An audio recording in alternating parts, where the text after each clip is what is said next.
आबादी के बाद के जोड़ दिए जाएं तो लगभग 21 लाख करोड़ से।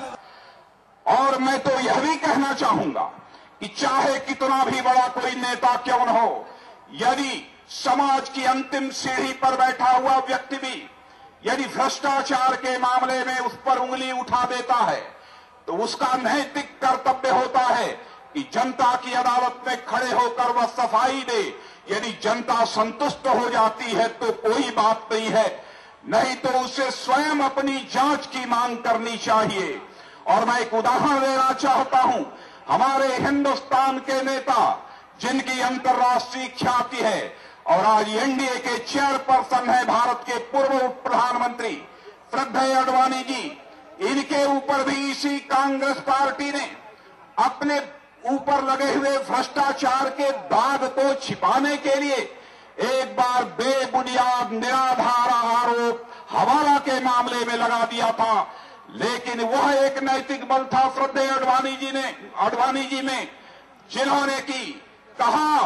कि मेरे ऊपर आरोप भले ही गलत लगा हो लेकिन आरोप तो आरोप होता है।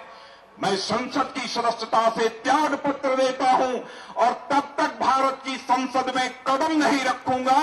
जब तक कि मैं आरोप मुक्त नहीं हो जाऊंगा।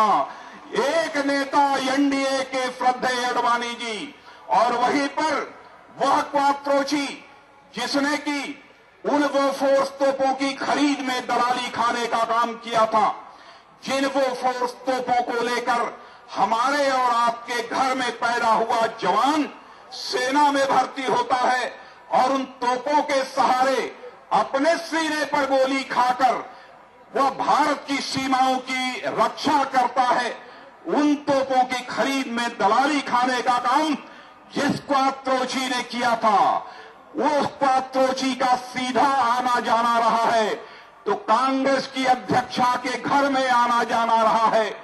और इनकम टैक्स अपीलेट ट्रिब्यूनल ने जो कुछ भी कहा है, मैं कहना चाहता हूं आज भ्रष्टाचार के मामले में शंका की सुई कांग्रेस की अध्यक्षा के ऊपर भी जाती है। उनको भी देश की जनता के सामने आकर इसका स्पष्टीकरण देना होगा, जवाब देना होगा। तभी भारत की राजनीति में जो एक विश्वास का संकट पैदा हुआ है, क्राइसिस ऑफ क्रेडिबिलिटी जो पैदा हुई है, वह समाप्त हो पाएगी। इतना ही नहीं, कांग्रेस की अध्यक्षा के ऊपर इस हिंदुस्तान का माना जाना एक समाचार पत्र जो चेन्नई से प्रकाशित होता है, the new Indian express, new Indian express पे भी एक आर्टिकल से गुरमूर्ति की निकली हुई है जिसमें कि कांग्रेस की अध्यक्षा के ऊपर विदेशी बैंकों में पैसा जमा करने का आरोप लगा हुआ है।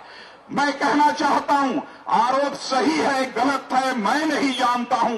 मैं कोई आरोप भी सीधा किसी के ऊपर नहीं लगाना चाहता हूं। व्यक्तिगत जीवन में मैंने व्यक्तिगत आरोप किसी के ऊपर नहीं लगाया है, लेकिन हिंदुस्तान का माना जाना समाचार पत्र है, यदि उसमें आपके ऊपर आरोप लगा है तो मैं कांग्रेस की अध्यक्षा श्रीमती सोनिया जी से भी यह कहना चाहूंगा कि यदि वह गलत है तो जनता के सामने आकर आपके द्वारा उसका खंडन किया जाना चाहिए। नहीं तो भारत की राजनीति में पैदा हुए इस विश्वास के संकट को दूर करने के लिए आपके द्वारा ऐलान किया जाना चाहिए कि हमारे ऊपर शंका की जा रही है, इसलिए मैं किसी भी एजेंसी से अपनी जांच कराने को तैयार हूं। जब ऐसी मांग की जाएगी तभी जाकर भ्रष्टाचार पर किसी भी सूरत में अंकुश लगाया जा सकता है। जिस दिन राजनीतिक पार्टियों की गंगोत्री सरकार के शिखर पर बैठे हुए लोग, जिसे हम गंगोत्री सरकार की मान सकते हैं, जिस दिन गंगोत्री पवित्र हो जाएगी तो उस गंगोत्री से निकलने वाली गंगा की धारा में 10 छोटे मोटे गंदे नाले भी आकर मिल जाएंगे, कोई ताकत मां गंगा की पवित्रता को समाप्त नहीं कर सकती है। इसलिए आज असम और नॉर्थ ईस्ट की जनता से मैं अपील करना चाहता हूं, बहनों भाइयों, कि आइए एनडीए के साथ आप लोग खड़े हो जाइए और भ्रष्टाचार को इस हिंदुस्तान की धरती से उखाड़ फेंकने के लिए यदि हमें अपनी जान भी देनी होगी तो हम जान देंगे और भारत को महान भारत बनाकर ही हम दम लेंगे। इस संकल्प के साथ हम सभी को आगे बढ़ना है।